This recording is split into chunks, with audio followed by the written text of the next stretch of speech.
look at Thich Nhat Hanh in the Vietnam War was very intense and the bombing.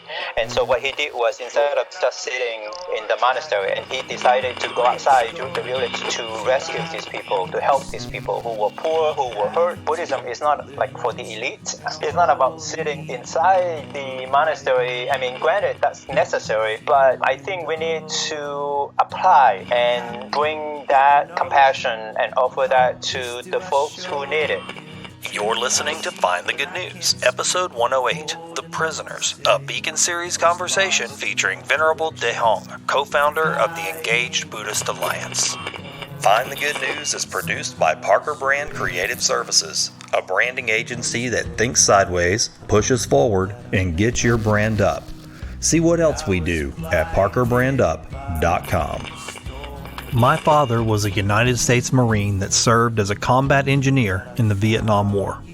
On January 21st, 1968, he was on the Marine base at Khe Sahn, getting a short reprieve from the horrors of war. It was the Lunar New Year and the beginning of the Tet holiday. A ceasefire was about to begin, or at least that's what he thought. Instead, it was the beginning of a massive attack on the United States forces by the Communist forces of North Vietnam. He spoke of it often, and as a young boy, I could barely enlarge my imagination enough to encompass what he shared. The siege finally ended in July the same year.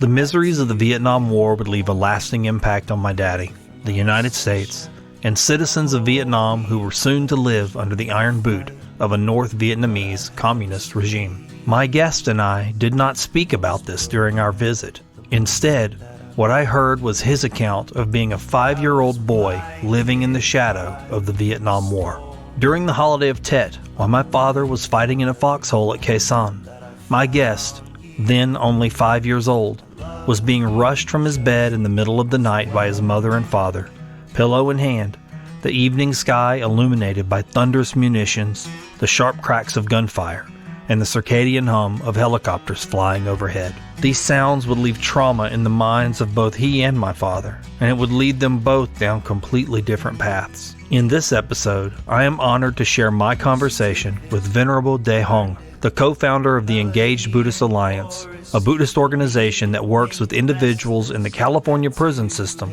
helping them to cultivate mindfulness and meditation practices. Dae Hong's journey from Vietnam to California is difficult to fathom, as I was born with some degree of privilege. At the age of 18, escaping communist Vietnam with his younger brother, Dae Hong became a refugee. At the mercy of strangers, he navigated the difficulties of immigrating to the United States. With no working knowledge of English and only $10 to his name, he eventually graduated college, became a U.S. citizen, and acclimated to American life. And it is there that it seems his Dharma path began. Like many of us in the United States, he became overworked and overwhelmed, eventually finding refuge in Buddhism, the religion of his homeland, taking the ordination vows and training of a Buddhist monk.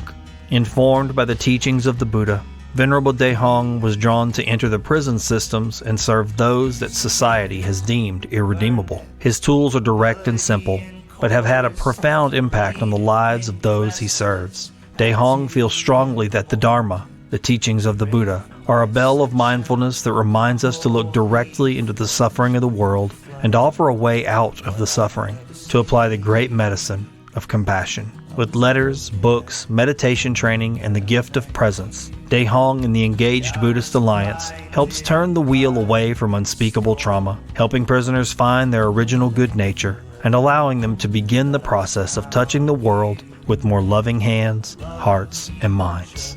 One day at a time, one being at a time, the Venerable Dae Hong transmutes and transforms the old migratory trauma of war-torn landscapes into pure lands of joy. Connected across space and time by war and religion, I am happy to call him my friend and my true brother. Now, it's time to learn how trauma passes through cultures, across borders, into bloodlines, over oceans, and takes root in prisons. Understanding that no matter what pain we've experienced, there is always hope for change. Then tune your attention to this good news beacon and press play on a little good news. Wake up this morning, dreaming up a story. I can hear the way it's going, 'cause you're laughing in your sleep on the path to your deliverance and a holy wall of light pouring through your window. Old news, bad news, fake news. Sometimes you want to shut those signals down and seek a better source. With my Find the Good News Beacon series, I tune into good people doing good works wherever I can find them. I scan across the full spectrum of life, seeking out human beings that have turned their dials towards helping others, aligning their time, resources, and talents with goodness, justice, mercy, and love. In each episode, I sync up with the hearts and minds of my extraordinary guests. We have dynamic conversations that invigorate the mind long after our transmission has ended. I discover the critical life experiences that shape them, the perspectives that drive them, and the fundamental beliefs that have anchored them to a path of goodness. There's a lot of background noise in the world. My name is Oran Parker, and I'm cutting through the static to find the good. I love you just as well. I think what I would like to do, if you don't mind, is if you could just for a moment tell my listeners who you are from your perspective, and then we can dive in from there. You know, who am I talking to today? Okay. All right. Well, my name is Deacon. I was born and raised in Vietnam. I was born in Saigon, the former capital of South Vietnam. Ethnically, I'm Chinese because my father escaped China when he was 13. Really? During the famine after World War II to Vietnam. Wow. My mom's parents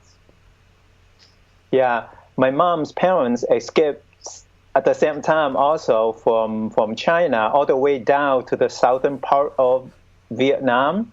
Okay. And they settled there, and my mom was born in Vietnam, but ethnically we are Chinese. We have a different dialect other than that is not Cantonese, it's not Mandarin. Okay. Yeah. So I was born before the fall of the government, of the former government. Okay. And I grew up in the city. I was raised quite, if I may say, shallow because my parents would not allow me to associate with the neighbors. Oh, really? It was a rough neighborhood. What year is this? So for the listener, what year are we talking about? I mean, what time frame? Okay, well, I was born in 1963. 63, okay. Yes, and so from 1963 to 1975, that's when it was still under the rule of the former southern government. Okay. 1968, I also want to bring up, 1968, we had, because of the Tet Offensive. Yep. The bombing and the bombing between the U.S. and the communist government, it was so close to the city. Really? Yes. And so at the time, I was 5 years old.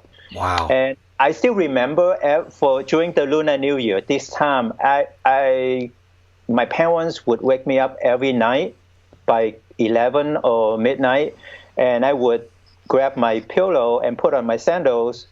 And my mom was pregnant at the time. I think she was 5 months or 6 months pregnant. And I also had a 2-year-old brother. Mm.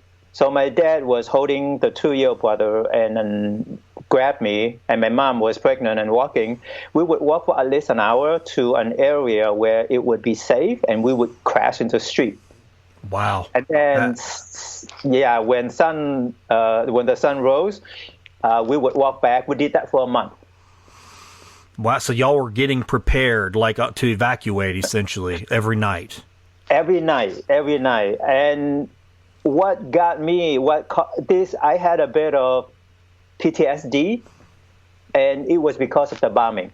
No doubt. Yeah, no doubt. And growing up, even after I came to America, I did not know that when I hear something, I would get like this. Mm.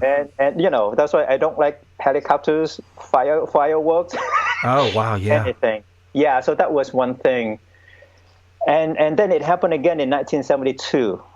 So this is towards the end of the Vietnam War. I mean, or at least the American presence in Vietnam.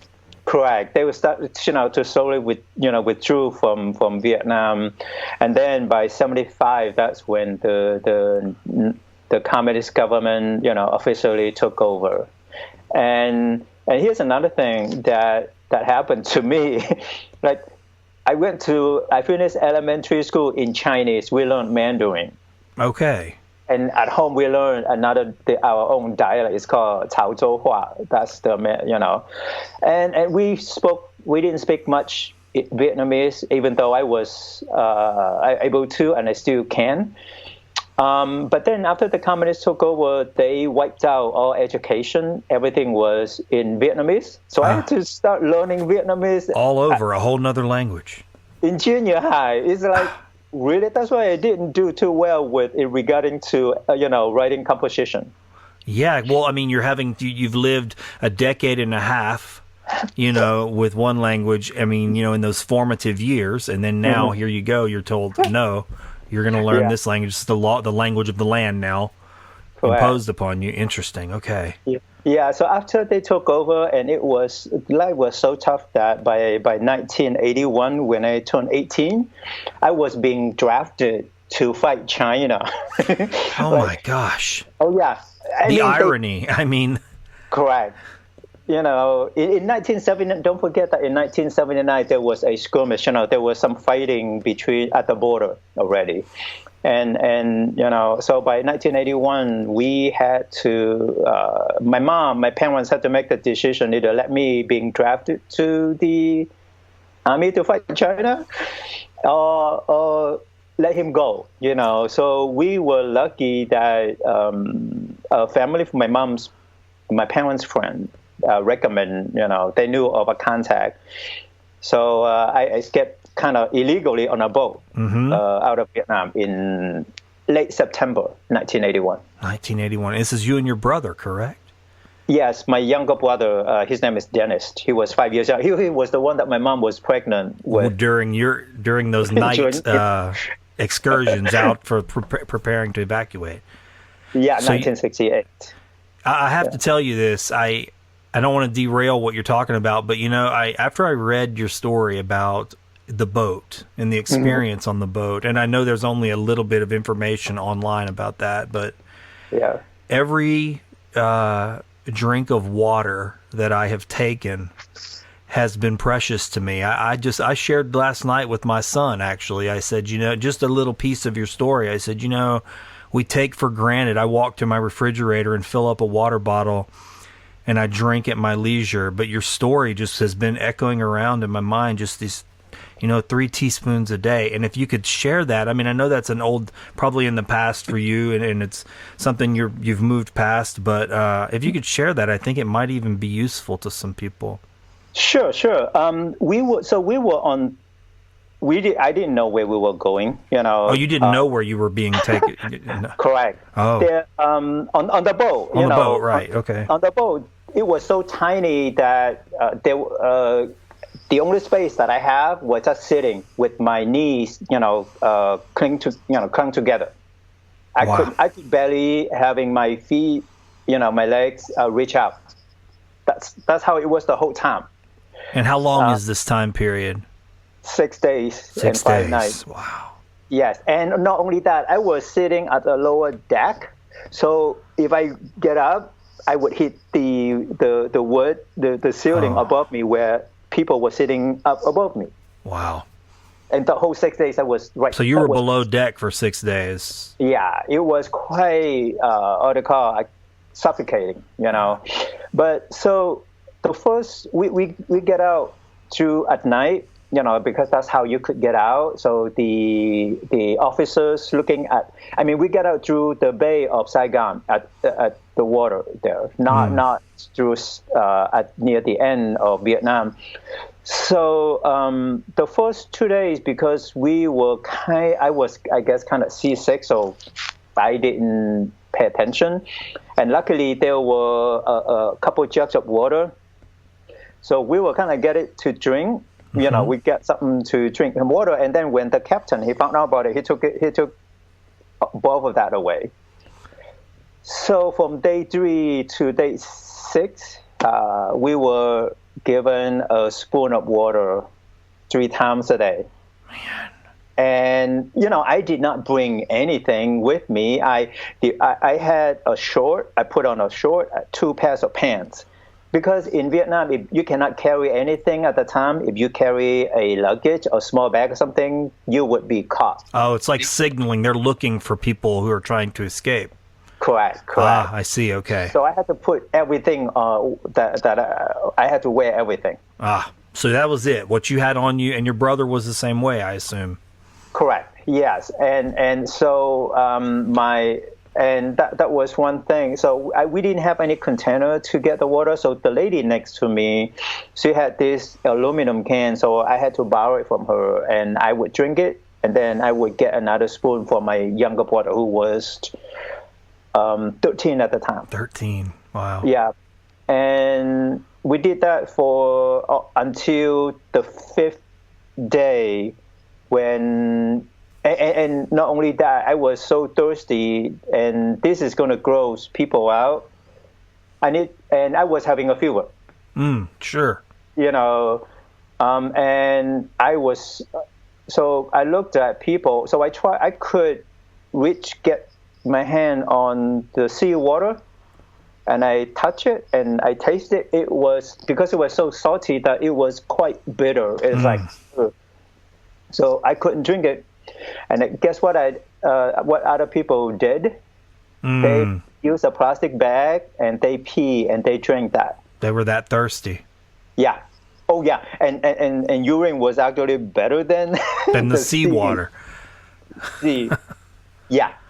Oh my goodness. I mean, it's so easy to take for granted the luxuries that we have, to walk in and turn a tap on and drink water. I imagine an experience like that just changes you in a way that is hard to really put words on. I mean, everything that's those 5 days and 6 nights.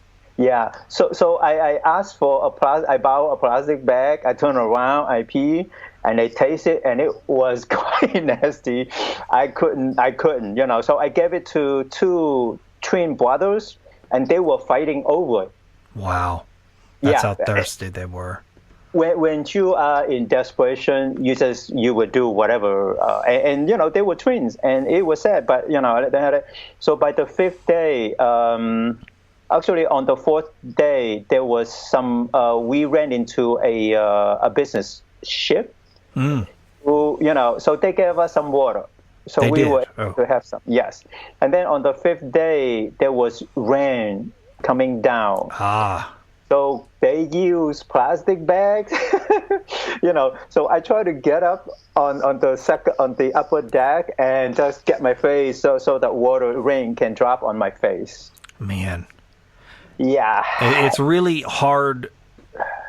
I mean, look, the truth is, when I even hearing these details, I mean, any human situation like this, I mean, I try to put myself in it, and all I can do is imagine it, because I think of my most destitute day, and it doesn't even come close, and so I really can't. All I can do is, you have to open your mind and heart to try to put yourself there and at least offer some kind of remorse or remorseful love. I mean, because you can't go through it. But I guess in you sharing it, I hope it changes me, is I guess where I'm going, is listening to you share it. I hope I will use it as a lens to appreciate the things I have. I mean, that's what, a side note, that's why when I see the Syrian refugees or the undocumented immigrants, I had tears in my eyes, and it's like, I wish I could do something, but I don't have the time or the energy. Sure. That's the one thing. But coming back to the story, by then by the 6th day, we were rescued by the Malaysian Coast Guard. Okay. Yeah, and we were put on a bus, and 2 days later, they took us to an island. That's where they housed the Vietnamese refugees, which was supported by the UN. Okay. Yes. So for 6 days without food, and when I got to the island, I would eat 6 times a day with just a big, each time a big bowl of rice and some soy sauce and some oil. I would eat at 6, at 9, at 12, at 3, at 6, and at 9. For my body to get back to, I guess, normal. Yeah. Yeah, it took 2 weeks. Wow, 2 weeks. Was there a system in place there? I'm assuming was some sort of an influx of refugees that they were prepared for. Yes. It's just an island where the UN, have their staff and to help manage and watch, oversee everyone. Yeah. Okay. And from there, that's how the other countries would come and accept the refugees. I see. So you'd get like a sponsor or something like that, or. Correct. And here's the interesting point. I tried to apply for, at the time, I had no clue. I not even speaking English. And I applied for Canada. I got rejected just because they didn't want to take in young men with a bunch of young men. They prefer to have family. And then the same thing with Australia. So, I was desperate. So I wrote to 2 cousins. Okay. From my 2 aunts, and their mothers were my mom's older sisters. I see. Okay. So and I wrote to my one cousin who still lives here in LA, and he said, "Oh well, you and we don't have the same last name. I cannot sponsor you." I'm like, "That's baloney." Well, I don't want to go. That's you're my cousins. Right. And I get quite upset. I'm not mad, but I don't want to deal with these sort of people because you are my cousins. Right. And then I did the same thing to my cousin in Australia, and she said, "Oh, I understand that it's going to be tough for you. Hang in there. When you are boarding the flight, I would send you money to buy a winter coat." And it was like, why do I need a winter coat when I was flying? Right. That's how they treated me. But fortunately, I had an address from my parents' neighbor back in, his parents lived in Vietnam, and he was living in Cleveland, Ohio at the time. So I wrote to him, and he and I were not related.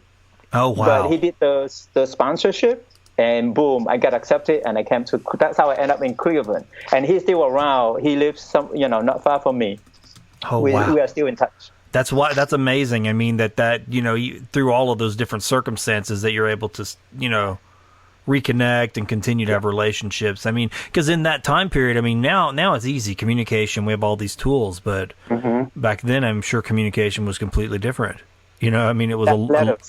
Letters. That's right.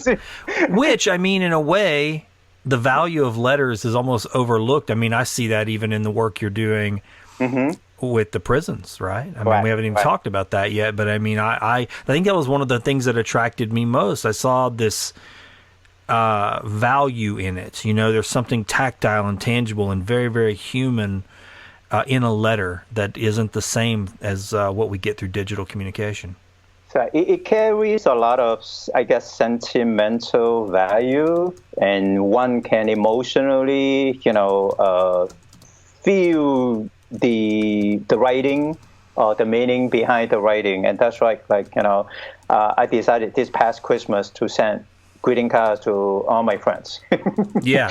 Which I kind of neglect. I understand. It's the same with me. Especially during this time where we were all so separated from each other. I've leaned heavily on the digital communication tools, but lately, and this is an encouragement, I think partly inspired by seeing the way that you've been engaging with people. I see that I need to have a healthy dose of both things. I need to make time to send people things in the mail so they, even if it's a small package, there's something about getting that, And even I've had this thought, and I know I'm going to derail our conversation, but I had this thought about our addiction to shopping on stores like Amazon and things like that. I almost wonder if we haven't become addicted to that because of the desire to get something in the mail. It's not that we really want the thing. It's the excitement of you're getting something and you're opening it, and it's like we could be doing that for each other. But instead we're relying on this entity, and we're spending our money to do this. And I know it's just a side thought that I was pondering the other day. Anyway, so back to your story. You're in Malaysia. You're at how long were you there before? I mean, because I had no relatives, so I was, and because my sponsor had no relation with me, so I had to stay longer. I spent 10 months in Malaysia. And then before coming to the U.S., we were required to spend 4 months in Manila, the Philippines, for what they call cultural orientation training. Okay, yeah, I see. And then I landed in Cleveland on November 3rd, 1982. I see. Okay, Cleveland. And what was that like? I mean, were you prepared for that? No. I mean, in Saigon, in Vietnam, like all year round, we would wear shorts. We didn't even wear t-shirts, like t-shirts. Right. Shorts all day long, even now. I mean, except like during winter in December, like we would put on a shirt.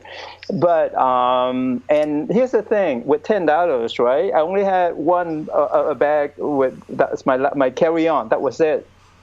I had a pair of jeans that I bought in the Philippines, and I also had a pair of polyester pants, like the bell-bottom type that I wore from Vietnam, and those were the only two things that I have. And I bought a winter jacket in Philippines, but it was useless. That weather's completely Cleveland's weather. Right. Yeah, you're talking about real winter conditions.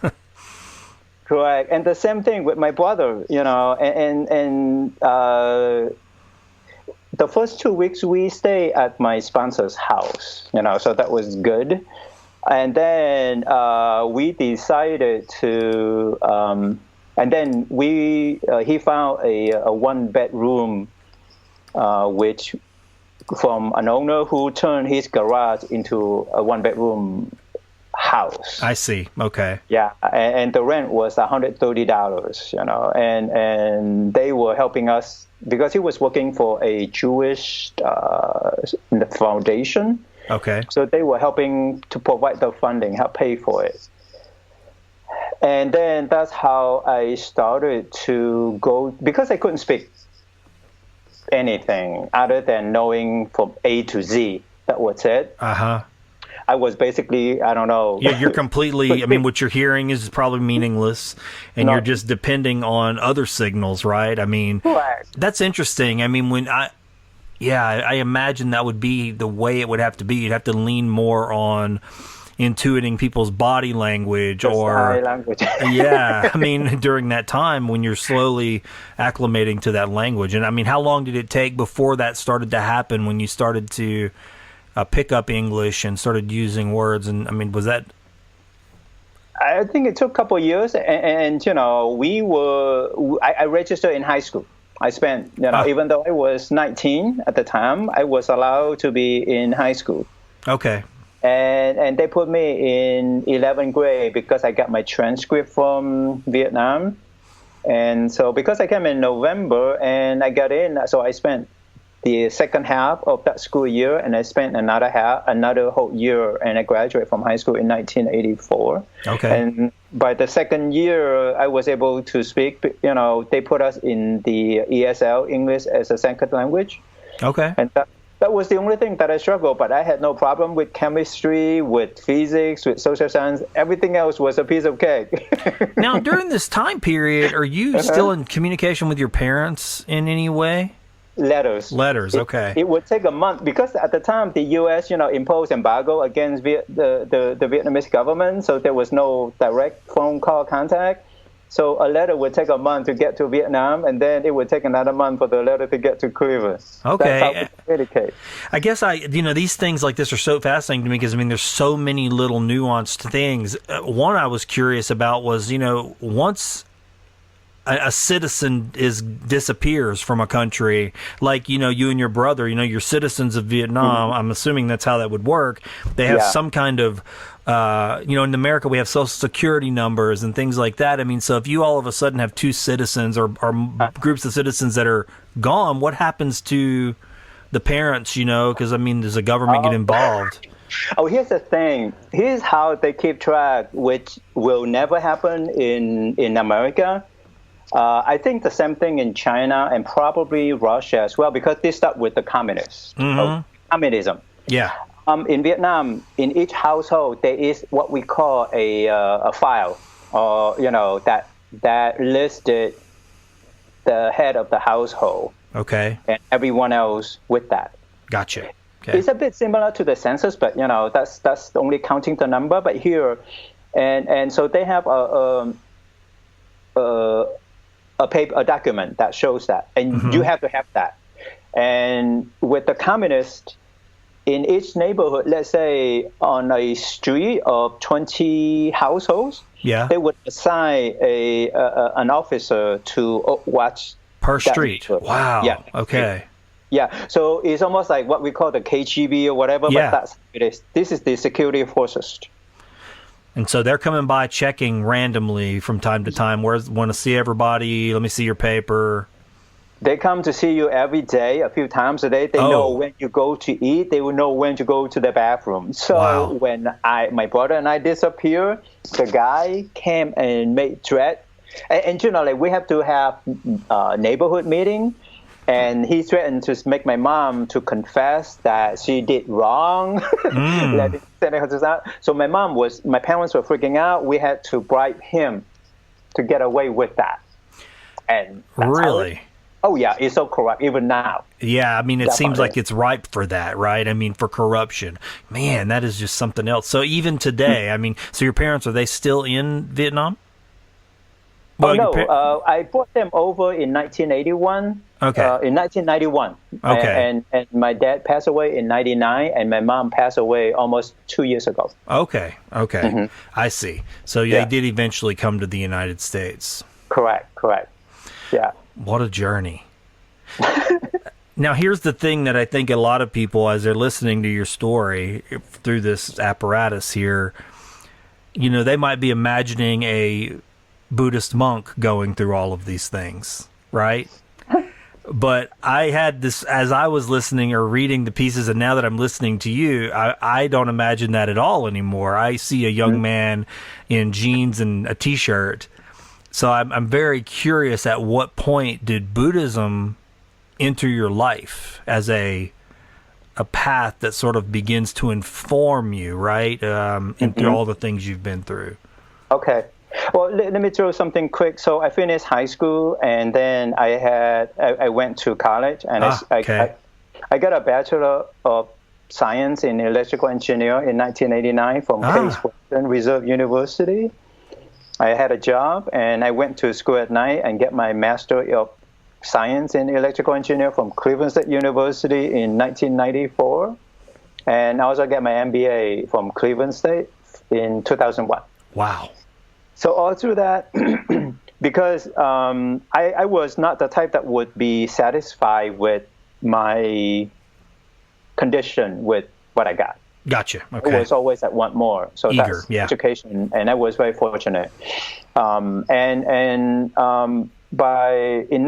worked as an associate electrical engineer. From that to project engineer to project manager. And then in 1998, I switched over to software. That's where the problem came from. And, you know, I was in software support where you have to answer calls, you know, all day. And actually, we only had to answer the phone five hours per day, but we get paid for 8 hours. And the stress came from because the customers would call in, and a lot of them, they did not know how to use the software, you know, and they did not even know what to do with the CD. And, you know, and I'm not trying to demean them, but that's the situation that I face on a daily basis. Right. I understand. It's new technology for them, that you've got a whole culture trying to immerse themselves in something new that they don't really speak the language, don't understand it. So, you're facing that. And not only that, we get yelled at all the time by the customer. I'm like, hello. And so what happened was the stress got so overwhelmed. I would get home. I would be angry. I would be pissed, mad all day long. Yeah. I mean, in the morning I'm fine, right? I shower, I would drive to work, and boom. Once I get a phone call, it was gone. My former supervisor called me like a walking time bomb. The stress was just too much. It's like it was just eating up you. I get that. I mean, look. That's almost like a plague in the modern world, right? I mean, it really is.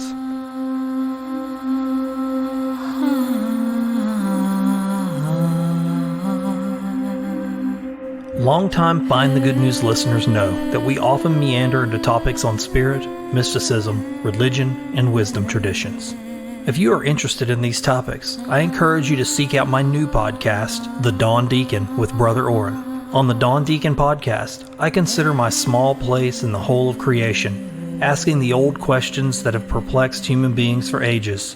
Why are we here? Is there a reason for our existence? How do we balm our sufferings, enlighten our minds, and awaken our hearts? Are there powers, energies, and realities just beyond our ability to comprehend them? On the Dawn Deacon podcast, I share the teachings, practices, and perspectives I have gathered as I've made my varied, sacred, ordinary way. I hope you'll join me at the Dawn Deacon podcast so that we can traverse this landscape together.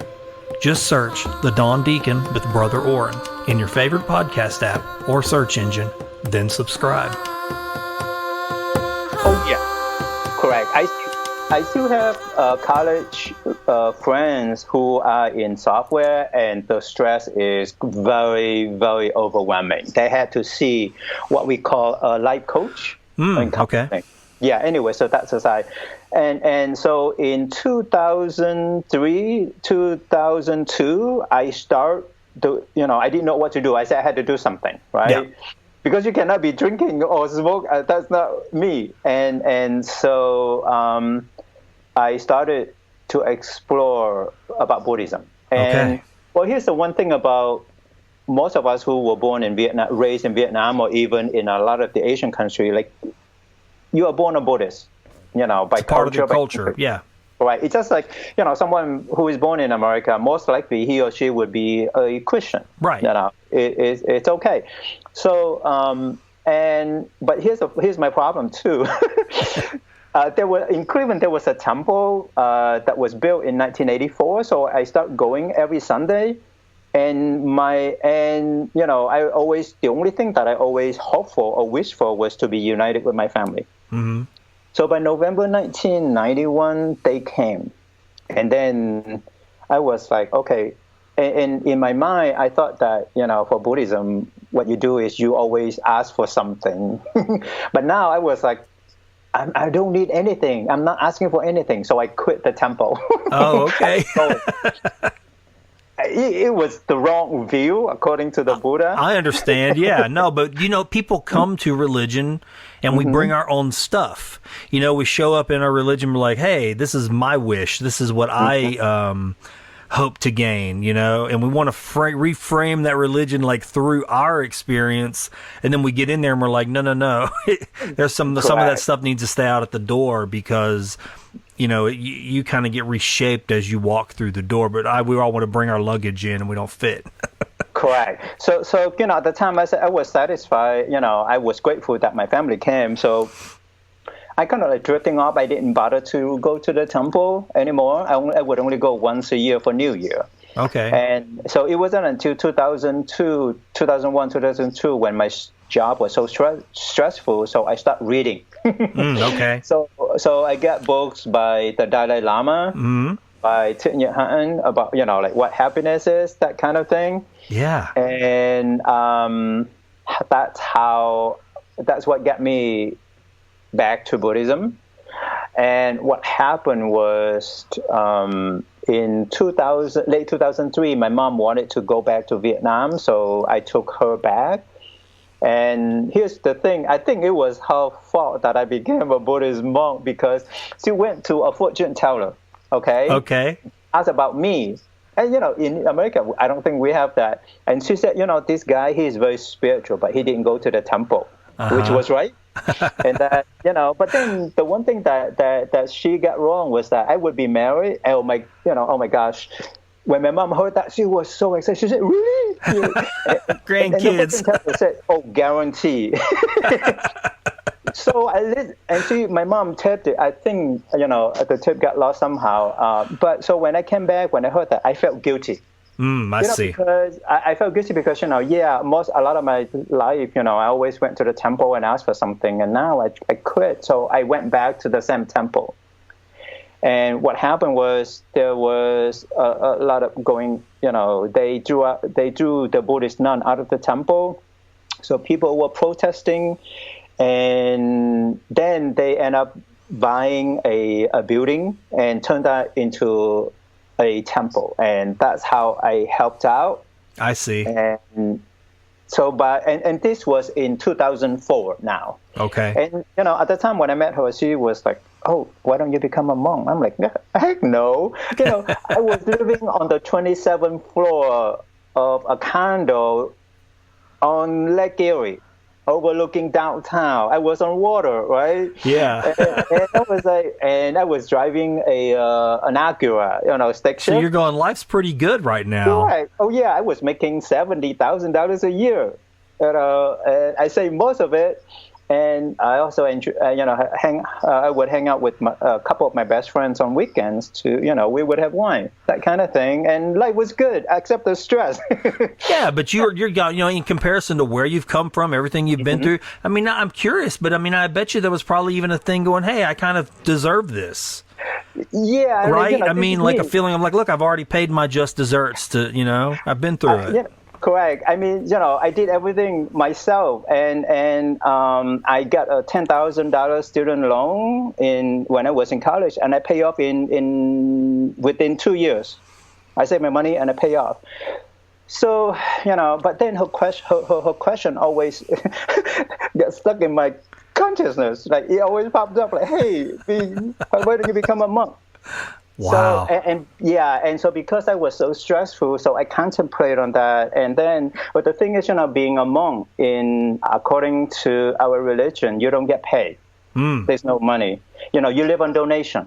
Right. And like we don't ask for, you cannot ask for money, or you cannot ask to get paid. I see. Okay.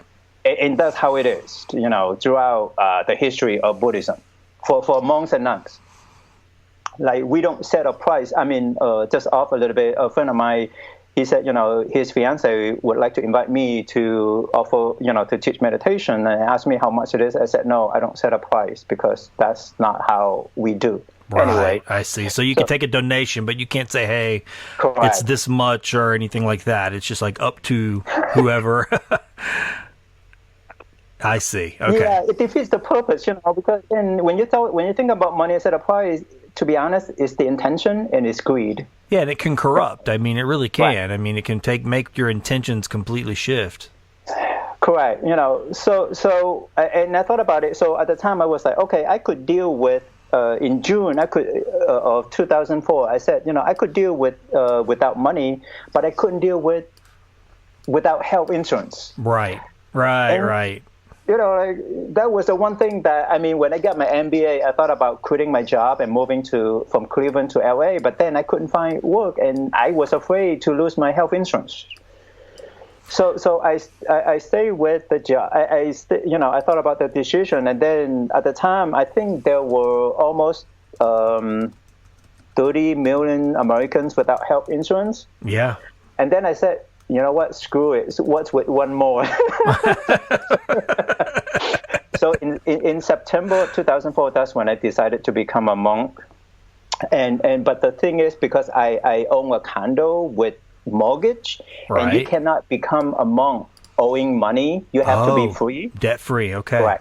So it took me. I owe like $50,000 on the condo, and who is going to pay? Because I cannot ask anyone, not my siblings. It's not fair. Sure. You don't want to pass that along to them. Correct. So I waited almost a year and a half, and that kind of sold at the last, which was fine. And then I flew to my teacher in Philadelphia. He shaved my head, and I spent like 3 days there. That was in the end of April, and then I flew back to Cleveland to see to LA to see my mom for 10 days, and then I bought a one-way ticket to Vietnam and then stayed there.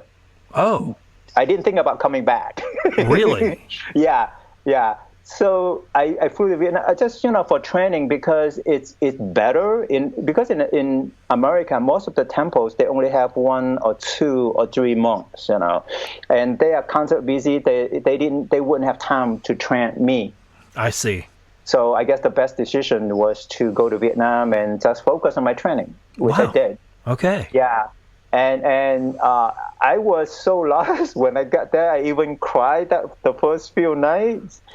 And but then I got used to it. However, I came back 18 months later because of the weather, of the pollution, and the diet. I was sick the whole time after 1 month being in Vietnam. Really? So was it that degrading? I mean, as far as the environment and the food?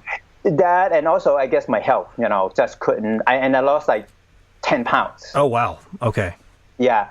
And so I was like, I think I weighed at 146 or 147 when I came back in December of 2007. I was down to 135. Oh, wow. So you really were losing weight, yeah. Correct. And like, I was constantly taking medication, which was not a good thing. Yeah. So yeah, and that's how I came back. Well, luckily I found the University of the West. And they have a Buddhist studies program, and that's how I enrolled, and I got my MA and PhD in Buddhist studies. Ah, okay. Yep. So, that is fascinating. That's incredible, because there's just this sort of, I guess, the mythology of the whole thing, right? I mean, you can easily paint a completely different picture than what you just shared. I find it actually refreshing, to be honest, because what you described was almost, and I don't mean this in a negative way, and for people to take it the way it's probably going to sound, but like the disease of America to some degree, of the culture. I mean, there's a lot of great things about it, obviously, compared to some other things. But what you were describing, that work-life stress, that cracking point, and then even the way you came to Buddhism. I mean, even though that was the religion of your country, the way you came to it wasn't necessarily through that door. You came through it through the door of your own fed upness to some degree. I mean, that's a very American thing. I mean, a lot of people I know, I mean, myself included, come to Buddhism through the same door. It's like, okay, there's a breaking point.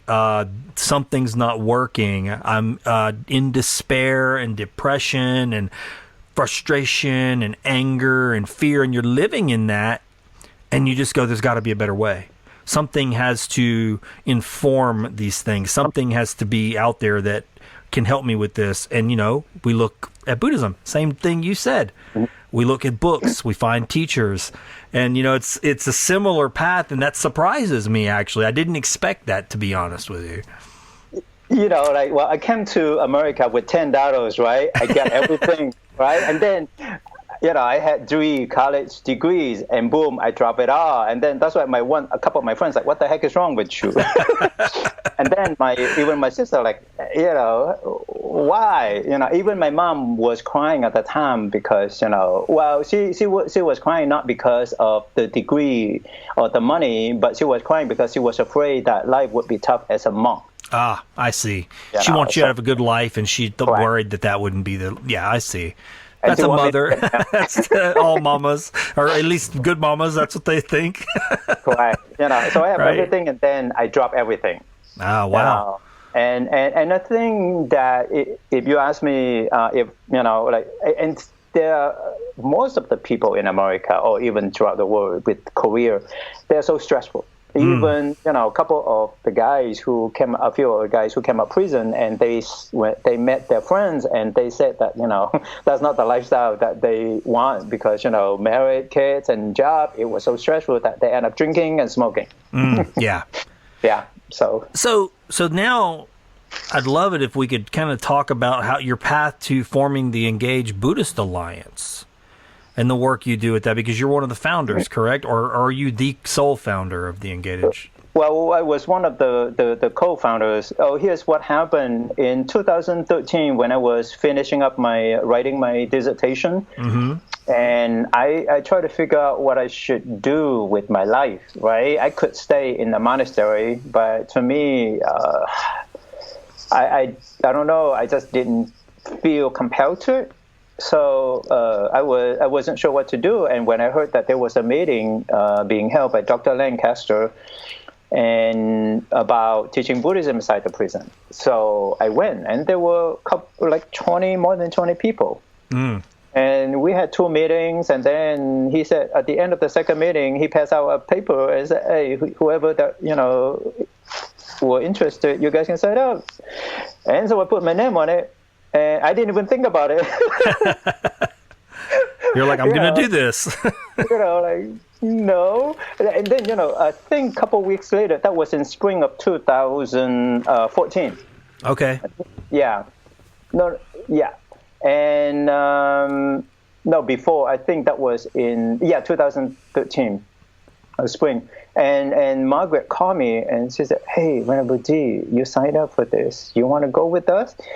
And I was like, "Really?" And as it turned out, only 3 people. So you're going, hey, at first it's probably more comfort in a large group, you're going, oh, there's some, I know I have a little bit of the social shyness at first, and it's like, why, when there's other people involved, like, well, I can kind of hide in the corners a little bit and see how this goes first. But when you sign up for something and you're the one of 3. One of 3. And to be honest, I wasn't concerned. I was a bit hesitated, so I told my God, I said, okay, sure. So the 3 of us end up, meeting and figure out what to do, and that's how we formed the Engaged Buddhist Alliance.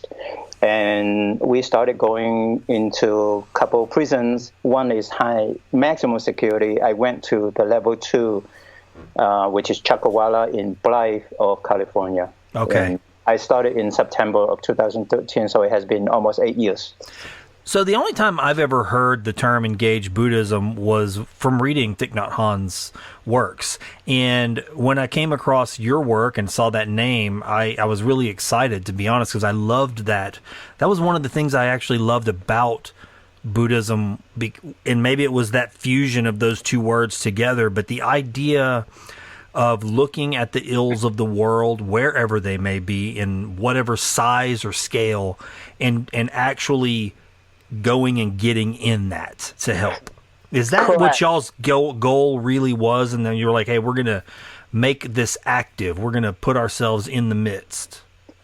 Correct. I mean, if you look at Thich Nhat Hanh in back in the 60s, when during the Vietnam War was very intense and the bombing, and so what he did was, instead of just sitting in the monastery, and that's what he said, he decided to go outside to the village to rescue these people, to help these people who were poor, who were hurt, who were injured. And that's how he coined the term Engaged Buddhism, is to, and so, I mean, for me, in a way, Buddhism is not like for the elite. I'm sorry.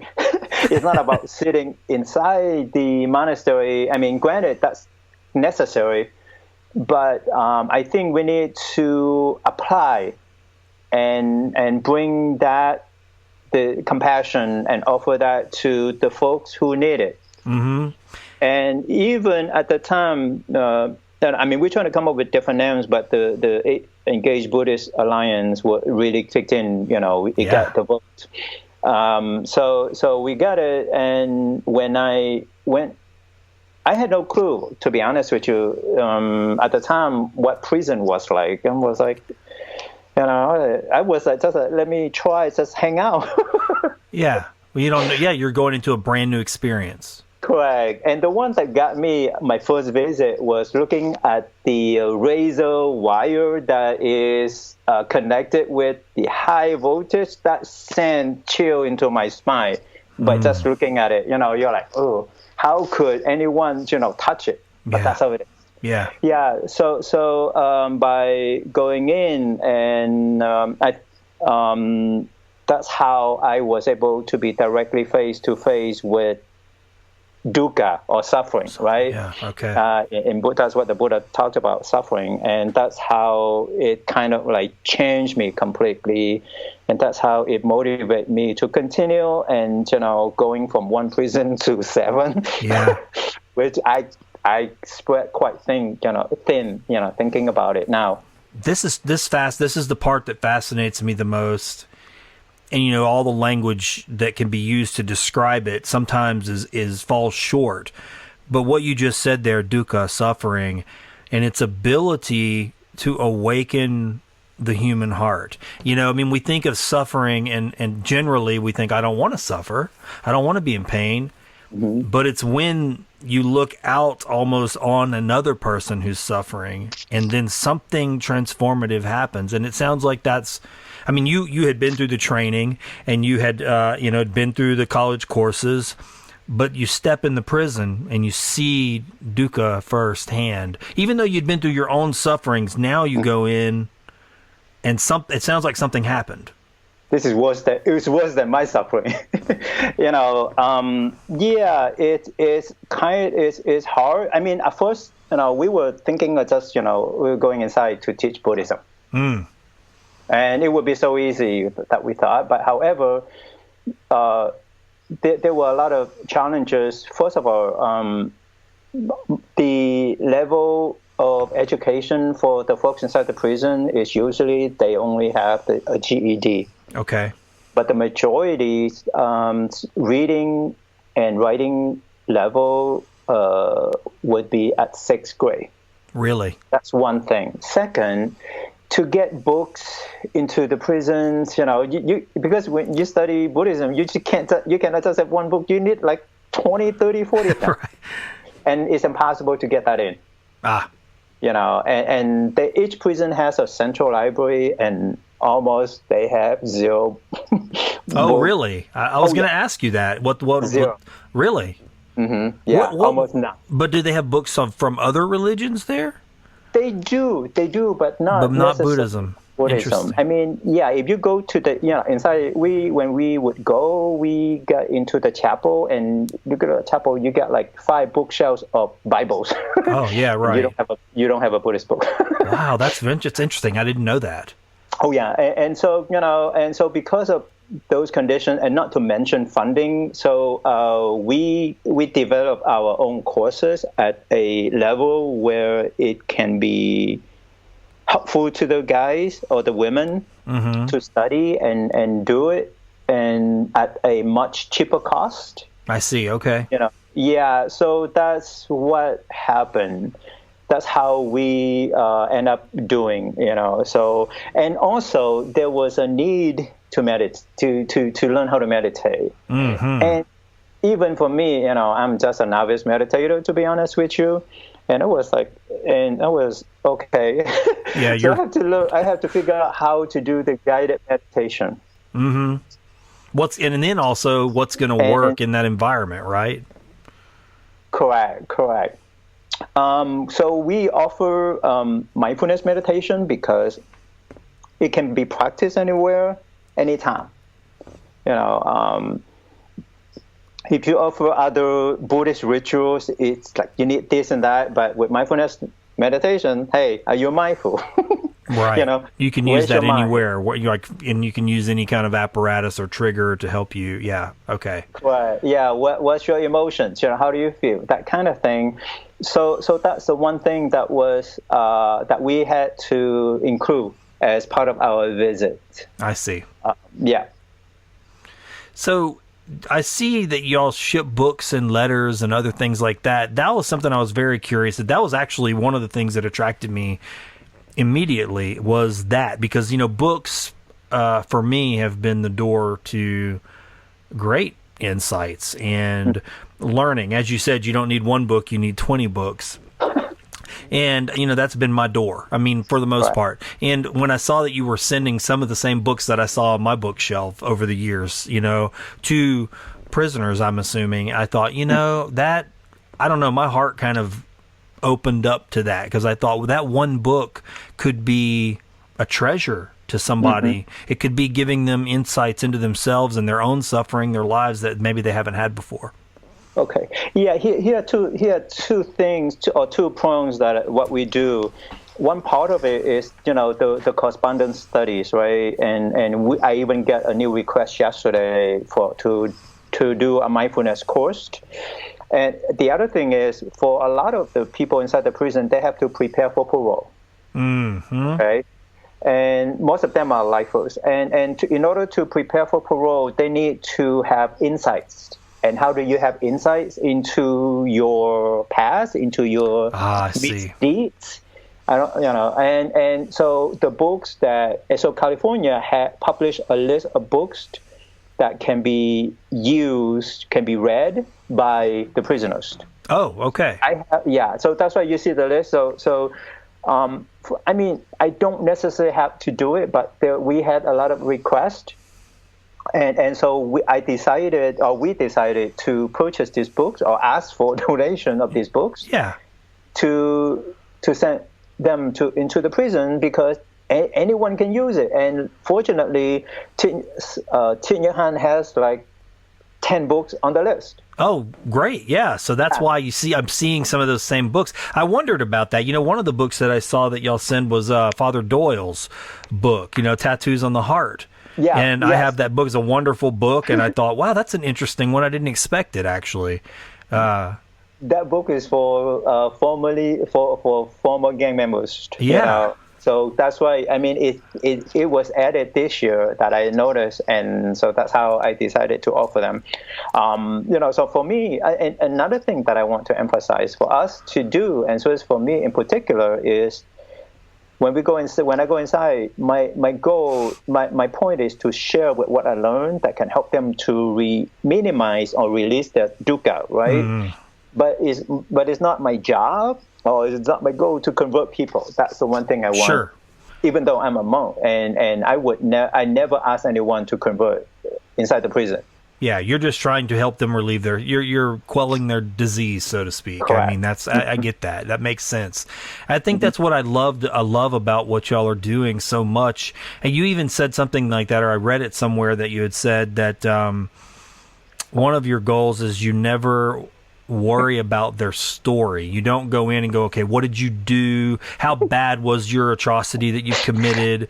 You're there to just be with them and offer that, exactly what you said, an alleviation to whatever may be the suffering, and hopefully transform them, I'm assuming, so if they do re-enter the world, that they can perhaps become a vehicle for the same thing. Correct. Here's the thing, and even when we have we as volunteers, we are required to do the annual training with California's prisons, and we were told to never ask them anything personal. So it's like, what did you do? Usually, they have to initiate the conversation, or they have to volunteer their story. But usually, we never ask, because it's not conducive to what we do. It's not helpful. We could guess whatever that they did, but it's not our job to ask, and I never ask. They usually would come up and tell us. Now, the other thing I think that is important for your listeners is that the people who have come to my visits, most of them were traumatized at home or at school or with gangs. And I want to bring this up just because I think America as a whole still don't have much sympathy, let alone empathy for the incarcerated population. Yeah, I can see that. Yeah, and I'm mindful of the victims as well, and I'm not defending the incarcerated people, but I want the public to know that most of them, those who come to my visits, were traumatized at home. Even the prison, if you read any report from all the prisons in America, 95% of this population will go home to your communities. Now, what are you going to do, right? Should we just throw them and lock them up forever? Or should we help them to rehabilitate just so that they can be productive citizens when they return home? So that's the one thing I want to emphasize. I'm glad you brought that up. I mean, I advocate that too. I often say this to people that I want forgiveness and I want the ability to change. I mean, I may not vocalize that, but if I make a mistake, I don't want that to be held over me for the rest of my life. I want to be able to say, hey, this is an opportunity for me to adjust and learn and shift and bend, and hopefully that's what I will do. Far be it from me to not extend the same graces and mercies to my other brothers and sisters out in the world when I want the same thing. You know, and that makes total sense. I mean, if we're just going to, almost brand people for the rest of their lives, I don't know. It's just not, it's just going to make a more traumatized society. Correct. And I may throw some stats, and like for women, like almost 60% of them who were incarcerated were sexually abused or molested. And for men, almost 40 or 50% of them were physically or emotionally abused. About 10% were sexually molested or abused. So we're not. It sounds like what you're saying, and correct me if I'm wrong, but I mean, I would say this too, is that we're just not properly dealing with eliminating the causes on the front end in this society. No, not at all. Well, here's the issue, right? Because I think in one of your questions you asked about the income of these poverty. Poverty, and guess what? The majority of them, let's say, they came from poor families, and in that population, a lot of them came from immigrant parents. Yeah, so really. You have a problem within problems, and that's what happened to these folks. Yeah. And like, even for me, I mean, fortunately, I came with my younger brother, but luckily I was able to hold it together, just so that we succeed. But for a lot of folks, I mean, when you live in a poor neighborhood, when your parents are not home, what do you do? Or when they come home, they yell at you, they beat you up, they scream at you. So these are the things that they suffer. And when they need a way, and they have to suppress that, and to me, that's one type of trauma already. Right. So they need to. And so when they face with issues or whatever it is, they had to react, and they end up committing what they did and got sent to the prison.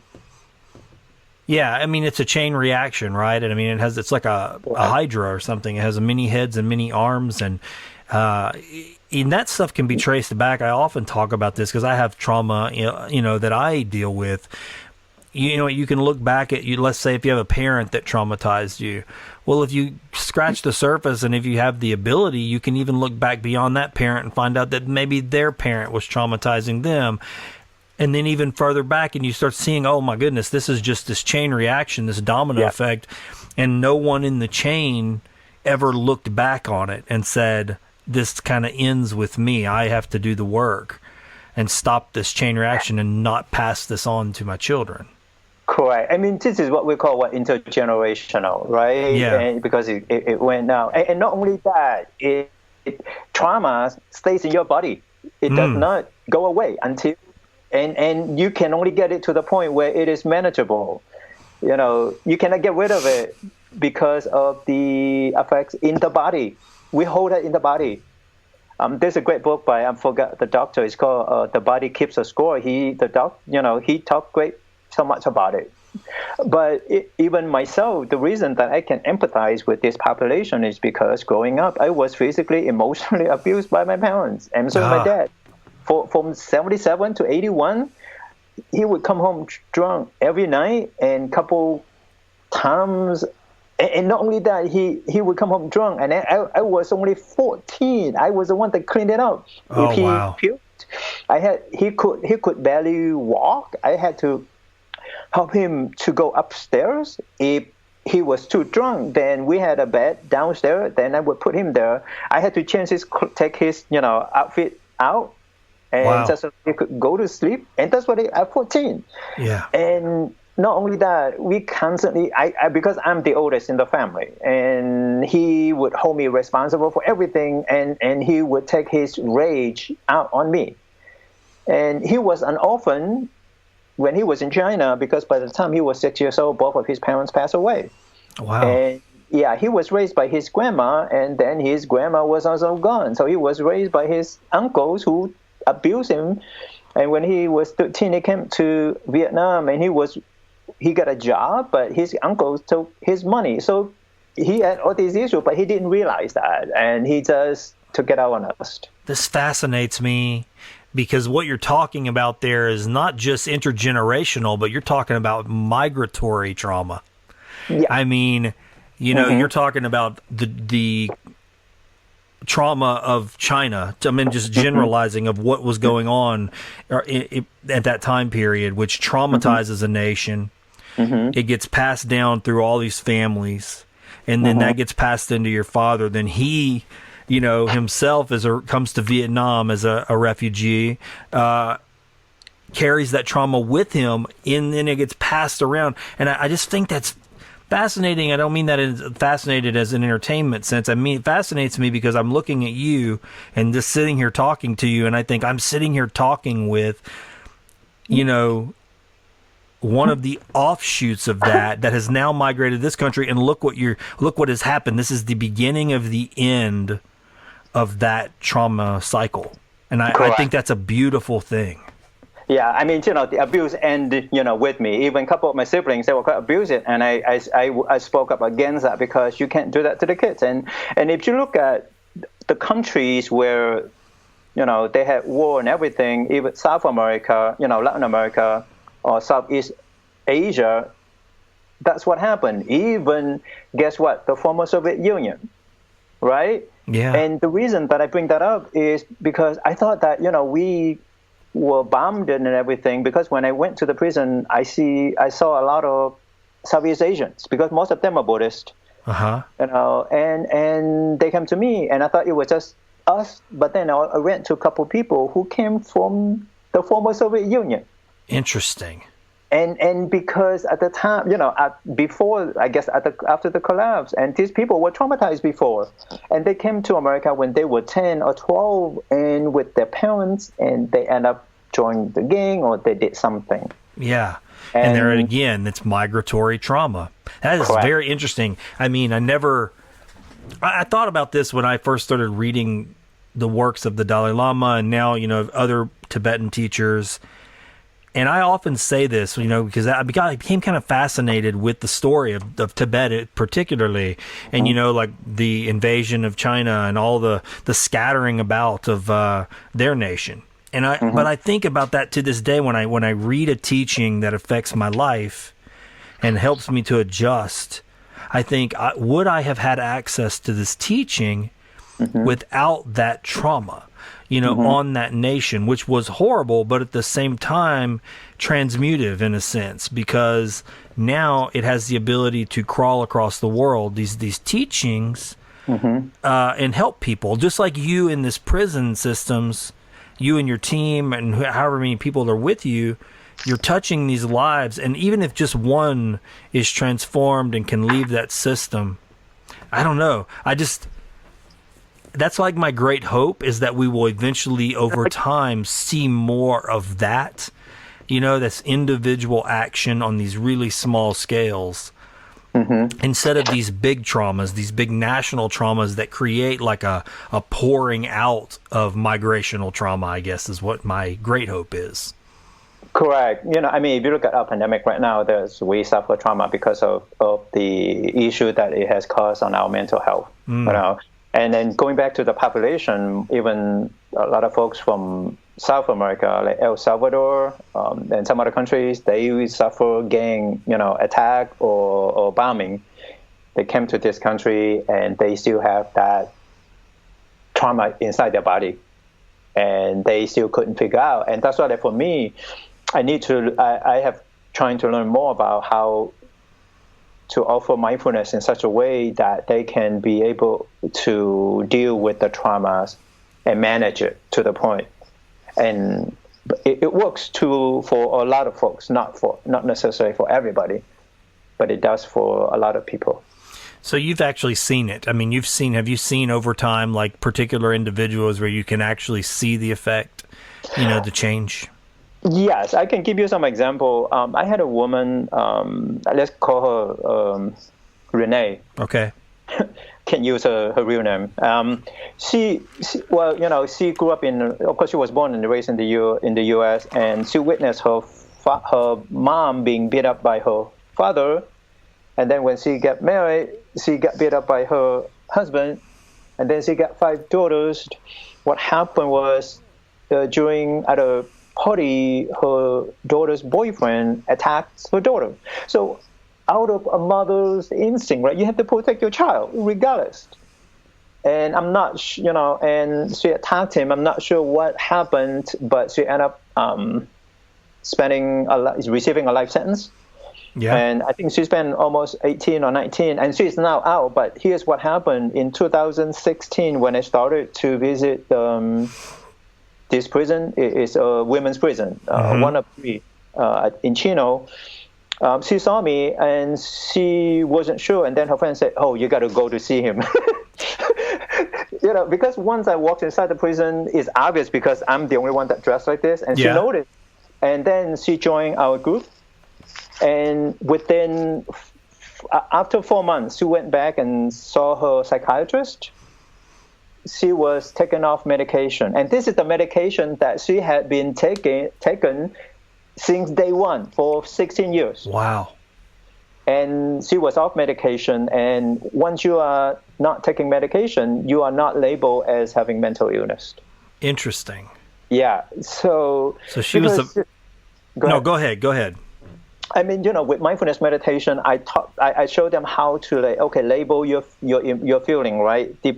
Sad or angry, and she did that, and that's how it helped her. So she does not get trapped in those negative feelings, and she's able to detach from it, and that helped her. And within 4 months, and I didn't even know until a few months later, she said, "Oh yeah, I'm not on medication," and that's what got me interested to ask her more questions, and that's what she told me.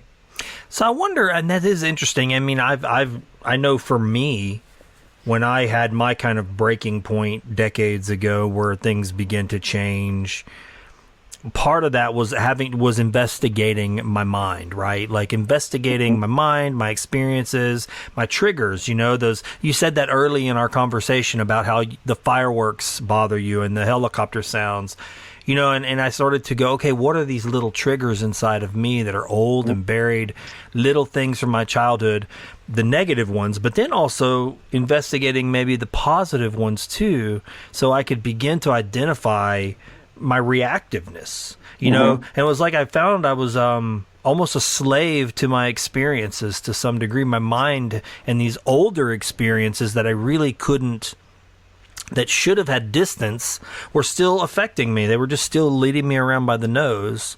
And I wonder, when you go in to talk to people, if that's part of that, if you start to see that, where they're like, they've maybe never investigated themselves. Correct. No, they don't. You know why? Because once you get into America, into a prison, and this is typical, not just California, at level 3 and level 4, level 3 and level 4 are maximum, are high risk, are violent, and all you need. The only thing that you could do is trying to survive. So you don't have time to contemplate. It's survival. I get that. I see what you're saying. Like, right. You're taking people that are, already bad situation, maybe have done something and hurt somebody, which obviously came from pain outside of that system, and then you're shoving them into a system that's really just even more violent. More violent, and that's more traumas on top of what they experienced before incarceration. That's the point. So the thing is, once they join us, we were inside the chapel. We were in a safe space, and that's how I was able to direct them, and that's how they were able to learn it. And when they went back to their cell, either in the morning or throughout the day or at night, they are able to reflect and contemplate on that, and that helps them. Otherwise, they are busy all day long because a lot of them, here's the thing about prison, is they don't have time, other than probably on the weekends. Monday through Friday, they're busy. We cannot visit them during weekdays, except the evening or after 2 o'clock, because they have activities all day in the morning until 2. They have classes, they have to work, or they have to take what we call vocation, meaning training in jobs. Mm-hmm. So if you don't, you'll be in trouble, So they don't have time. I mean, out here, people have the impression, they get all the free time. No, they don't. So they don't have time to think about their past. They don't have to, let alone traumas. And it's only through visiting with us that they're able to learn more, the technique or the tools, the mental tools to help them to learn about their past and figure out what the triggers were and what the causes were. They need to know the difference, because when you go into the hearing, they ask you, like, why did you do it? What happened to you, right? You cannot say, I was angry. No, you need to be able to explain to the commissioners how you were raised, how you were abused, that kind of thing. And with the practice of mindfulness meditation and the Buddha's teaching, it helped them to figure that out for most of them. Is there a particular, and I think I even sent that over in some of the lists of questions ahead of time, but is there a particular teaching that you have found that almost seems universal and resonates in that environment? Something that is almost like an aha with almost the majority of the people that you engage with? There's quite a few. The first one is in the Four Noble Truths. The first one is the First Noble Truth, right? The suffering of aging, of sickness, of death. Mm. They experience all of that, and the thing is, even if they experience death of family, they suffer along in silence because they couldn't go home. Mm. And especially with the COVID, that's the first thing is dukkha. Yeah, suffering. Yeah, suffering. And that's the one thing. Second is the teaching of the impermanence. Yes, okay. Like, hey, things are constantly changing. And also the teaching of not self, right? Yes. I had another story that I just got yesterday, is that this guy, he was upset a few weeks ago when the CEO put the books on the floor, the package, and kicked it into his cell, and he was upset. He said, hey, show some respect. He was screaming out. But then when he saw the photo was from me, it kind of like calmed me down, and then he said, I have to apologize. So yesterday, I got a letter from him, and he said the next day he went to that CEO in front of other CEO and other guys, incarcerated guys, and he apologized. And here's what he said. He said in the past, let me read it. Apologizing to another human is not a demeaning courtesy. I used to believe this, and I thank our loving Buddha's teaching for giving me the strength to follow through with this practice of loosening the ego or the self. Wow. And he said he took the time to do it, and he wrote you and let you know that. Yeah, I just got, and this is his quote. That's beautiful. Correct. And because of this so much animosity between the COs and the incarcerated population, it's hard for both sides. Well, I mean, look, I'm hearing that, and I'm reading that, and I'm taking that to heart and learning something right now from that. I mean, we don't even always do that out here, and we have ample opportunity to do it, but we withhold our forgiveness, we withhold our apologies, our graces, all those things. Yeah. To resent, because it keeps us angry, it keeps us mad, it keeps us believing we are, first of all, that there is a we or a me, and that I'm right. Correct. It builds up, and that only makes us miserable, because we hold on to resentment and hatred against somebody. And I told you, I was abused. I held so much hatred against my dad that it was eating me inside out, and that's another reason that I was never happy. Yeah. You told that story about your dad, and then also, I believe I listened to you on another podcast. You were talking about your mother, and I just wanted to take a minute and tell you that, I resonated with that. I lost my father about 5 years ago, and I had a mixed relationship with him too, where there was just some joys and pains, and my mother also had cancer. And, it was just some similarities there, and I started to relate to you very personally because I was like, man, I can relate to everything he's talking about. Losing my father, and I believe you mentioned this as well, was difficult, not just in the losing sense, but it was in the unresolved issues that we never got to talk about. And that's a type of trauma that does get carried around, and in a way, it affected me in the way, or I choose to let it affect me in the sense that when I have an opportunity to connect with my children, I do it. When I have an opportunity to not be hot-headed or traumatic and hurt, say hurtful things, or especially things that will stick in their minds, I try to do the opposite. I mean, I try to intentionally, and I think, sometimes that's the value of maybe having that type of relationship, because had I not, I may be just as traumatic to my children. I don't know. Correct. I mean, this is where the teaching of the Buddhas, the Brahma Vihara, the loving kindness, compassion, appreciative joy, and equanimity, they come in and help us to speak with compassion, to treat people with respect, and to love them for who they are. And that's another thing that I would bring that into the prison to help this population, because they needed that. Yeah, they may have never received that.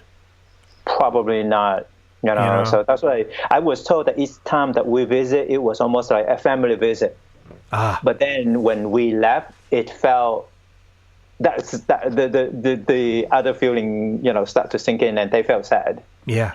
So yeah, I can see that. I'm so thankful for the work that you do. I mean, I really am. I'm fascinated by it. I'm interested in it, and I hope other people will be too. What types of ways do you receive support from people, and what types of things are you looking for people who do want to support what you're doing? Well, they can donate to on the website. Yeah. To our nonprofit, or they can send check to our nonprofit, which is on our website. Or if they live close by, they can help us to, once the prisons open up, to volunteer to go visit. Let's say with the mail, I'm the only person that could help with that as well. Yeah. And what about books? I mean, do y'all accept donations too if there's from approved books? Oh yes, definitely. We receive books that are approved by the prison. It cannot be any book, and I prefer. That's why I only offer books that are approved by the prison's board of hearing. It's more useful to them. Yeah. It's not these guys and the folks who will be coming in the future. Yeah. And I find and all books on meditation that can help these people to deal with their issues. Yeah. That's excellent. We'll make sure I'll put a link to any of that information in the show notes. One thing I'd like to add before we end is the question that you asked, like giving back. Yeah. I know that you press. One thing that I do that I want to give back, and I didn't think, before even about the prison work, is for us. We live on donation, right? And at the beginning of my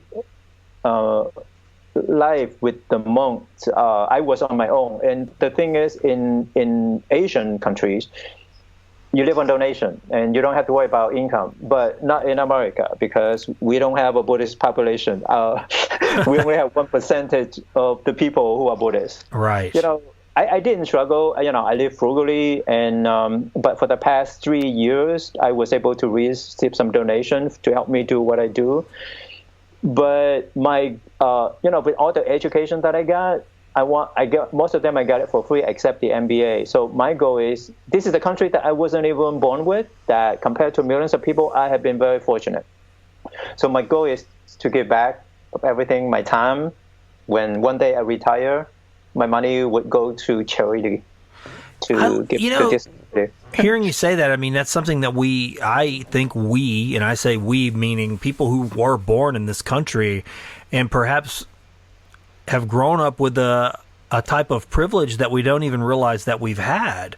And, you know, when I've hear your story, and I was just talking about this with my wife last night because I was anticipating our talk today, and I told her, I said, you know, one of the things that he said is that he wants to give back, you know, that he has a debt to society, a debt, you know, that you want to pay back. And I thought, you know, it's so fascinating because those of us who grew up with privilege and just have been here, so often it can be squandered away, and then we don't really appreciate it, and then many of us just don't give back. We just sort of take what's ours and live our lives, and that's it. You know, we don't pay back because we don't think that we owe anything.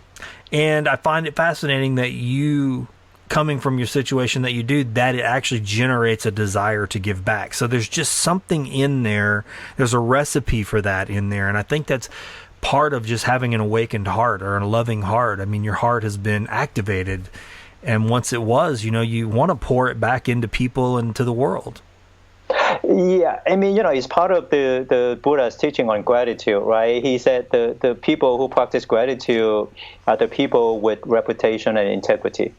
That sets it all. And so I give whatever I can, even whoever, you know, the folks inside prison, I don't know them. Right. Never know them. But I have to treat them in such a way with respect and do what I can to help them to release the dukkha. That's beautiful. And I'm happy, I know it. I'm helpless. Hey there, Good News listener. I hope you've enjoyed this episode as much as I've enjoyed producing it.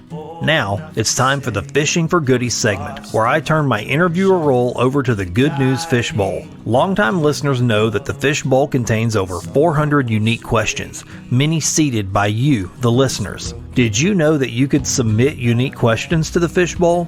That's right. Just call the Good News hotline at 802-459-1668 to have your question added. You can also visit findthegood.news and send me an email. Now, let's take that dive into the fishbowl. So look, there's a part of this show I didn't tell you about. It's like a kind of fun part, maybe, but I'm sure you can see this right here. This is a fishbowl, okay, and it's full of questions. And these questions have sort of accumulated over time. There's 400 questions in here. And what I do with each guest at the end of the show is I pull 3 questions out, and then I ask those questions. So I give up my role and let the fishbowl do the question asking. Sure. So, all right, your first question is, this is interesting. Okay, describe your worst fear. Do you have one? No, I don't know if I have one. Well, I'm afraid of heights. I don't know too. if that counts. That counts.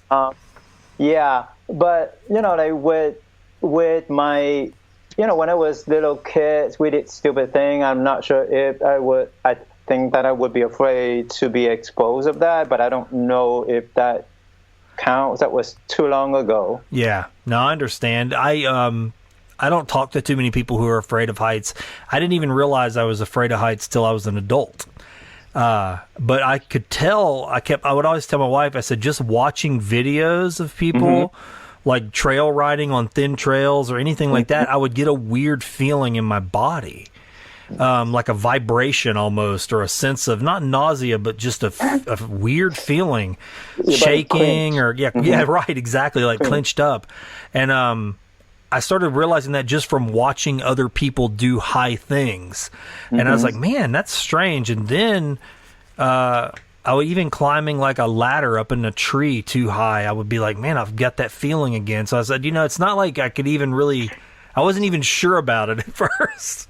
But. Yeah, I have speaking of ladder, you know, I would never climb to the top. I was one or two below that because I cannot, because otherwise I would freeze. My legs would give out. So no. Yeah, you know what I told somebody one time? It's so interesting. I said, you know, it's like, and I don't know if this is the best way to describe it. I said, but I have this, I think the fear, if I could articulate it, is that I'm going to climb up to the edge of, like, let's say the edge of a high bridge, and then my mind is just going to throw me off. Like, I'm going to have no control over it. Like, yeah, I know that you don't want to fall off, but I'm going to throw you off. Like, it was like this strange fear that there was going to be this almost like takeover of me, and I was just going to fall to my doom, you know? So, yeah. Strange. I get it, though. I understand.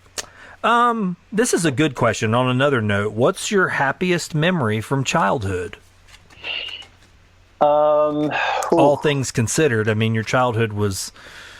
Yeah, I don't know if I had much. Well, I would say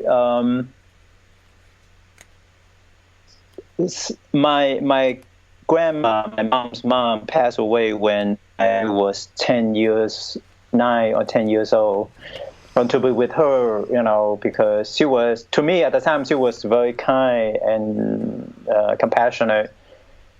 I guess that was the few moments that I was happy. Being shown love by your grandmother. Yes. Yeah. My mom was compassionate in a way, but she never showed it. You know, like we never hugged, even coming over to America. Really? The only time that I got to hold her hand was at her deathbed the night before she died. So there wasn't a touchy-feely, huggy... Not in the Asian culture, not in my generation. We never said, I love you. We never hugged, never. Even when I post my birthday, you know, we never celebrate birthday until I was 15. I was very sick, and the fortune teller said, you got to do something, otherwise he's going to die. And she made some sweet dessert, and she sewed a new set of pajamas for me, and that was the only celebration that I had my 18 years in Vietnam. Wow, man, that is interesting. Yeah. So anytime someone did show you that type of affection, I would say, maybe, it probably stood out. Oh, yeah, I got emotional. Yeah. It's interesting because my wife's family, they're very affectionate. They hug and kiss and hold each other, and they get together a lot. My family used to when I was little, but it changed, and it was mostly because of things related to my dad, you know. People just started not coming around as much, and group gatherings sort of diminished. And so at some point, my family sort of developed a callousness, you know, where we didn't hug and kiss, and it was very uncomfortable. And so when I met my wife and they were all so loving, it was almost a shock to me. You know, I was like, I didn't know how to deal with it, to be honest. I was like, oh, y'all are hugging. What's going on? You know? Yeah, we don't get, you know, touchy-feely, right? Yeah, that's why, like, you know, with my nephews and nieces, you know, I hug them. They say, I love you, you know, to let them know. Yeah, you make an effort to make that comfortable for them. That's good. Right. I understand that. That's again, that's a type of suffering, that you can alleviate. Yeah. Yep. This is a simple question, but I like it. It says, "What's something that always makes you smile?" I don't know. I guess when I see people happy. Yeah. I see people, or what I do with, let's say, the phone side prison, when it makes them smile, I'm happy. Yeah. That's all. That's beautiful, actually. When I see people happy, I'm happy. I like that. You've smiled a lot in this conversation, too. I try, this is what we call appreciative joy, right? We share the joy of others. Yeah, appreciative joy. Yeah. I like that. I'll remember that for sure. So if people do want to help and they want to contact you, what do you prefer? What's the best way for them to get? Would it be to go to the website?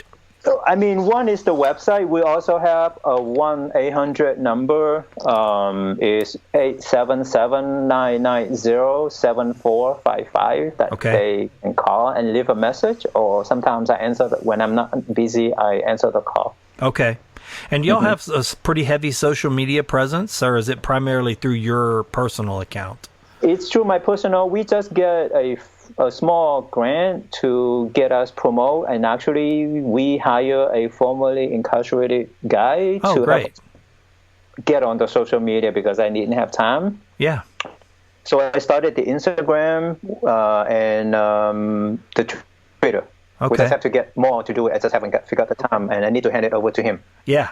Well, I'll put links to all of that stuff on the show, and I am so thankful for you taking the time and allowing our relationship to happen, and I'm going to spread this as far as I can. Thank you so much. Thank you. I appreciate you and your work and helping us out. I'm more thankful every moment that I found.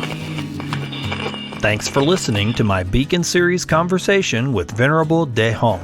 If you found something of use in this conversation, consider visiting findthegood.news/donate, where you can help me continue this good news mission from the Louisiana Gulf Coast. I thank you for pressing play and for syncing up with this good news beacon.